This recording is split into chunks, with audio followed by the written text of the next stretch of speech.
बैनुल-अक़वामी इदारे पाकिस्तान की मुआशी सिमत पर सवालात उठाते हैं, महंगाई की बात भी करते हैं, लेकिन साथ में ये भी कहते हैं कि इसको एक ओवरहॉलिंग यानी मुकम्मल मेक ओवर की ज़रूरत है, जिसमें मैक्रो इकनॉमिक पॉलिसीज़, टैक्स निज़ाम, ब्यूरोक्रेटिक या सिस्टम की रुकावटें वगैरह शामिल हैं।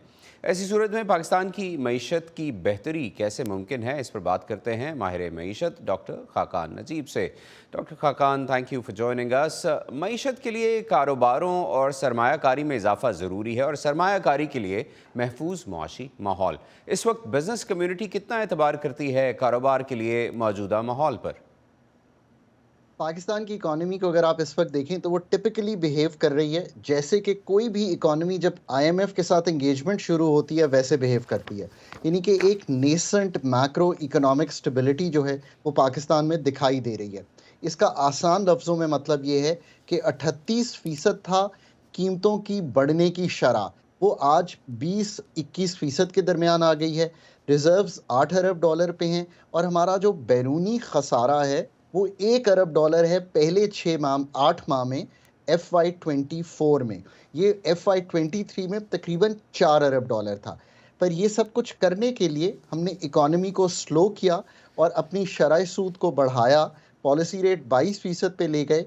ये सारे काम ताकि करंट अकाउंट भी संभले, रुपए को भी थोड़ा मुस्तहकम किया जाए, जो अब 278 रुपए पे ट्रेड कर रहा है वर्सेस द डॉलर, और इन्फ्लेशन को नीचे लाया जाए।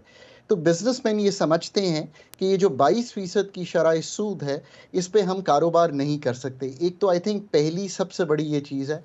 But I think forward looking basis पे इस वक्त इन्फ्लेशन के अब जो फिगर आ रहे हैं, और मैं समझता हूँ लोग समझते हैं कि हम कह रहे हैं कि कीमतें कम हुई हैं। कीमतों के बढ़ने की शरह चूँकि कम हुई है, मुझे कभी उम्मीद है कि अप्रैल, मई, जून एज़ वी मूव अलोंग ये कम हो जाएगी। शरह सूद में अब 100 टू 200 बीपीएस कम करने की गुंजाइश पैदा हो गई है। देखिए, ये तो हो गया शॉर्ट टर्म। एक हमारी मार्केट अच्छा बिहेव कर रही है। थोड़ा-सा आप ये भी देखिए कि इंटरनेशनल बॉन्ड पाकिस्तान का कितना स्ट्रेंथन हुआ है, क्योंकि सबको मालूम है कि हम अप्रैल की बॉन्ड पेमेंट करने के लिए अब कंफर्टेबल हैं।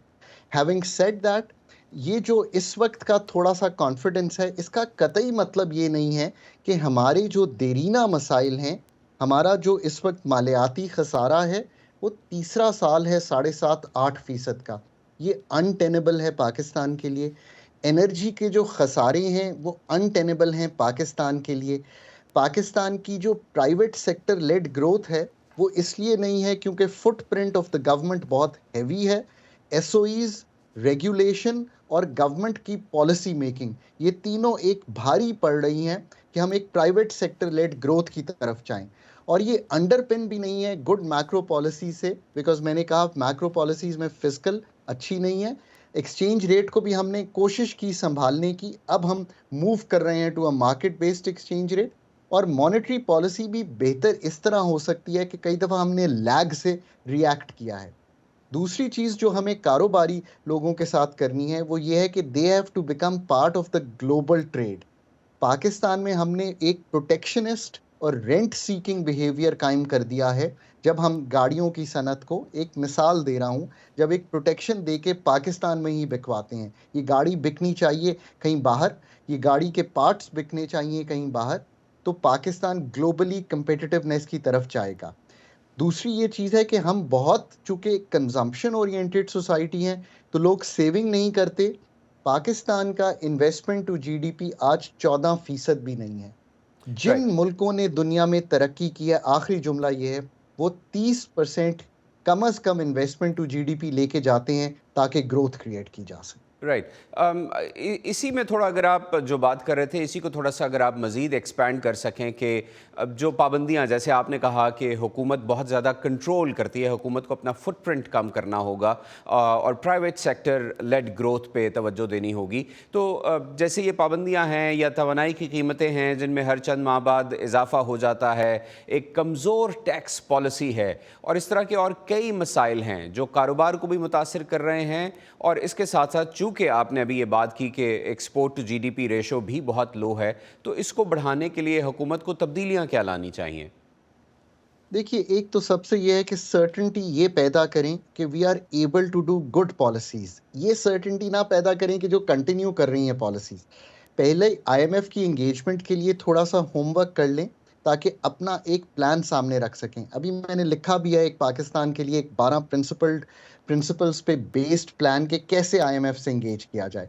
और इसमें मैंने कहा है कि आप थोड़ा-सा निकलिए इस चीज़ से कि इकोनॉमी को हमने ऑस्टेरिटी पे चलाना है, बल्कि उनको कहिए कि आप एक डीरेगुलेशन का फ्रेमवर्क लेकर आगे चलना चाहते हैं। इससे मतलब ये है कि जितनी एजेंसीज़ हैं उनको कम कैसे करेंगे, जो रेगुलेशन है उनको काटेंगे कैसे, और डोमेस्टिक इन्वेस्टर के लिए आसानी कैसे पैदा करेंगे। नंबर 2, जो जब तक अपना एक्सपेंडिचर नहीं सँभालेंगे, ताकि लोग अपना सोशल कॉन्ट्रैक्ट पाकिस्तान से रिन्यू होता देखें। वो ये देखें कि मेरी क्वालिटी ऑफ स्पेंडिंग अच्छी है, वो ये देखें कि डेवलपमेंट स्पेंडिंग प्रोविंसेस अपना काम कर रही हैं और सेंटर अपना काम कर रहा है। अभी बहुत बड़ा बोझ सेंटर लिए हुए है, जिसकी वजह से एक्सपेंडिचर्स जो हैं हैव गॉन हेवाय। और पेंशन का रिफॉर्म, इसी तरह पाकिस्तान की डेट रीप्रोफाइलिंग होने वाली है। मैंने इसलिए ये चीज़ सामने रखी है कि फंड के प्रोग्राम में जाने के बाद या एंगेजमेंट के बाद budget would become the instrument that the government has to create that confidence कि हमने अपना घर, यानी कि जो फिस्कल फेडरल फ्रेमवर्क है उसको जी। ठीक करना शुरू किया है। राइट। ये सबसे ये इम्पोर्टेंट गवर्नमेंट के सिग्नल जो होगा। इक़दामात हैं उन्हीं पर एक और सवाल मैं आपसे करना चाहता हूँ कि एक तनकीद की जा रही है मौजूदा वज़ीर ख़ज़ाना को, जो अहम फ़ैसले करने वाली बाज़ कमेटियाँ हैं उनमें शामिल नहीं किया गया है। क्या वजह हो सकती है इसकी? इससे हुकूमत की संजीदगी के बारे में क्या पता चलता है? देखिए, इकोनॉमिक गवर्नेंस पाकिस्तान का वो मसला है, या एनर्जी सेक्टर गवर्नेंस पाकिस्तान का वो मसला है, जितना मर्जी इसको स्ट्रेंथन कर लें वो कम है।